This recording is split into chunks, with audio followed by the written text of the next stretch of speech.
खबर के साथ में कन्हैया जहांगीर। आप देख रहे हैं हमारे YouTube channel RJ Satish Udaipur Jahangir news.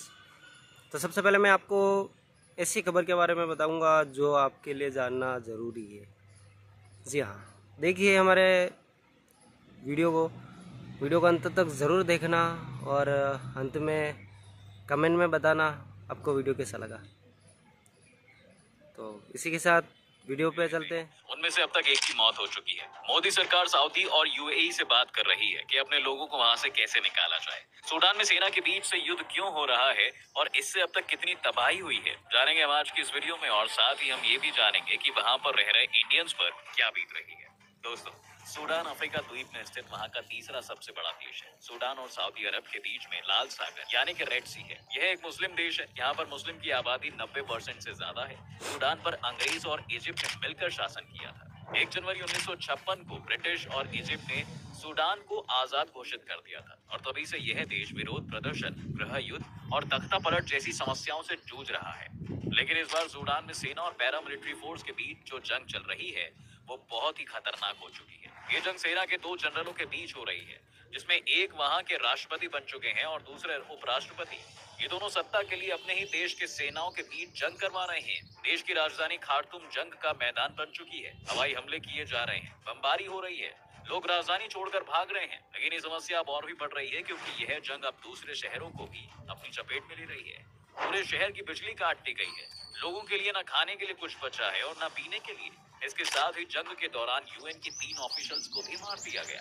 इससे वहां के आम नागरिकों के हालात और भी खराब हो गए हैं क्योंकि इस घटना के बाद वर्ल्ड फूड प्रोग्राम ने सूडान के अंदर फूड सप्लाई को भी अनिश्चित काल के लिए बंद कर दिया है। यूएस के अधिकारियों पर हमले के बाद यह आशंका जताई जा रही है कि कहीं ऐसा ना हो कि यूएस भी इस जंग में इन्वॉल्व हो जाए, क्योंकि यूएस के आने से यह सिविल वॉर और भी खतरनाक हो जाएगी। दरअसल ये पूरी घटना शुरू होती है दोस्तों साल 2019 में, जब सूडान की सेना वहां की सरकार पर अपना कब्जा कर लेती है। 1993 से ही सूडान में उमर अल बशीर राष्ट्रपति थे। लंबे समय से उनका विरोध हो रहा था। सूडान की जनता चाहती थी कि वहां पर लोकतांत्रिक सरकार बने, लेकिन उन प्रदर्शनों को राष्ट्रपति उमर अल बशीर सेना से कुचलवा देते थे। प्रदर्शन के दौरान लोगों की मौत भी होती थी। इन सब के कारण सेना परेशान होकर तख्ता पलट कर देती है, जिसके बाद सूडान में आर्मी का रूल शुरू हो जाता है। लेकिन डेमोक्रेटिक सरकार के गठन के लिए लोगों का प्रदर्शन अब भी जारी है।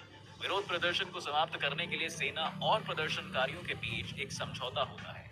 समझौते के तहत एक गवर्निंग काउंसिल बनाई जाती है। उस गवर्निंग काउंसिल में मिलिट्री और सिविलियन दोनों ही रिप्रेजेंटेटिव को शामिल किया गया था। देश को चलाने की मेन जिम्मेदारी इसी काउंसिल को दी गई थी। इसके साथ ही प्रदर्शनकारियों के नेता अब्दुल्ला हमदोक को देश का प्राइम मिनिस्टर अपॉइंट किया जाता है। लेकिन यह भी व्यवस्था लंबे समय तक नहीं चल पाई और अक्टूबर 2021 में देश के अंदर एक बार फिर से सेना द्वारा तख्ता पलट किया जाता है। देश में एक बार फिर से आर्मी रूल करने लगती है। आर्मी चीफ अब्देल फताह अल बुरहान देश के राष्ट्रपति बनते हैं, जबकि रैपिड सपोर्ट फोर्स के चीफ मोहम्मद हमदान डगलो को उपराष्ट्रपति बनाया जाता है।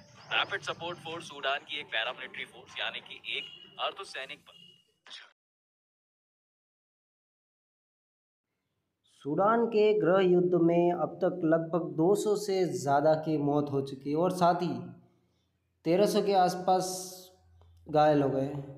इसी बीच कुछ समय से चल रहे इस गृह युद्ध में हर देश की सरकार अपने देश के सभी जनताओं को लाने की पूरी कोशिश कर रहे हैं। हमारे देश के प्रधानमंत्री नरेंद्र मोदी जी ने पूरे प्रयास किया और हमारे देश के जितने भी लोग सूडान में हैं सबको भारत में लाया गया। देश विदेश की खबरें जानने के लिए हमारे चैनल को सब्सक्राइब करें।